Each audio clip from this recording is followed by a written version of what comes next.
எஸ்எஸ்சியோட இங்கிலீஷை நம்ம 3 பார்ட்டா டிவைட் பண்ணலாம்னு சொல்லியிருந்தேன். அதுல ஃபர்ஸ்ட் பார்ட்டா இருக்கக்கூடிய இந்த வொக்காபுலரினா என்ன, இதுக்கு நம்ம என்ன மாதிரியான புக்ஸை ஃபாலோ பண்ணலாம் அப்படிங்கறத பத்தி இந்த வீடியோல பார்க்கலாம். இங்கிலீஷ்ல இருந்து 25 கொஸ்டின்ஸ் கேட்பாங்க. இந்த 25 கொஸ்டின்ஸ்ல இருந்து இந்த வொக்காபுலரி அப்படிங்கிற பார்ட்ல இருந்து மட்டுமே 7 இருந்து 8 கொஸ்டின்ஸ் நம்ம எதிர்பார்க்கலாம்.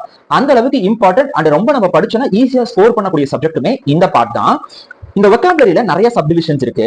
Synonyms, antonyms, idiom and phrases, one word substitution, phrasal verbs, spelling error அப்படின்ட்டு ஒரு 6 டைப் இருக்கு.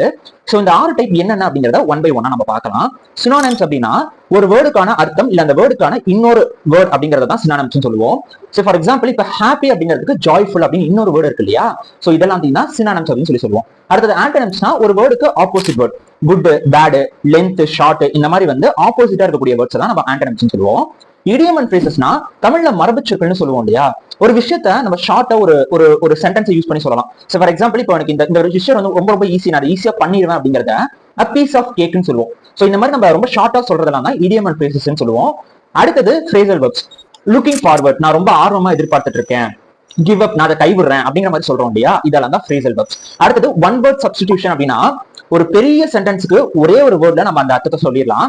இப்போ எனக்கு நிறைய லாங்குவேஜஸ் தெரியும் அப்படிங்கறத பாலிகிளாட் அப்படிங்கிற ஒரே வேர்டை நம்ம யூஸ் பண்ணி சொல்லிடலாம். சோ இதை தான் ஒன் வேர்ட் சப்ஸ்டிடியூஷன் சொல்லுவோம். அடுத்தது ஸ்பெல்லிங் எரர்னா என்னன்னா கொடுத்திருக்கக்கூடிய 4 சென்டென்ஸ்ல எந்த வேர்ட்ல இங்கிலீஷோட ஸ்பெல்லிங் எரர் இருக்கு அப்படின்னு கேட்பாங்க. சோ அதை நம்ம கண்டுபிடிக்கணும். சோ இந்த 6 சேர்ந்ததுதான் இந்த வொக்காபுலரி.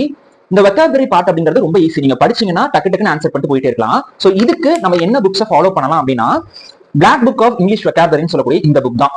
எஸ்எஸ்சி எக்ஸாம்ஸ்க்கு படிக்கக்கூடிய எல்லா ஆஸ்பிரன்ஸும் ஃபாலோ பண்ணக்கூடிய ஒரே ஒரு புக், ஸ்டாண்டர்டான புக், படிக்கிறதுக்கு நல்லா இருக்கும். எஸ்எஸ்சில கேட்ட எல்லா கொஸ்டின்ஸும் இதுல இருக்கும் அண்ட் அதர் எக்ஸாம்ஸ்ல கேட்கக்கூடிய கொஸ்டின்ஸையும் இதுல ஆட் பண்ணிடுவாங்க.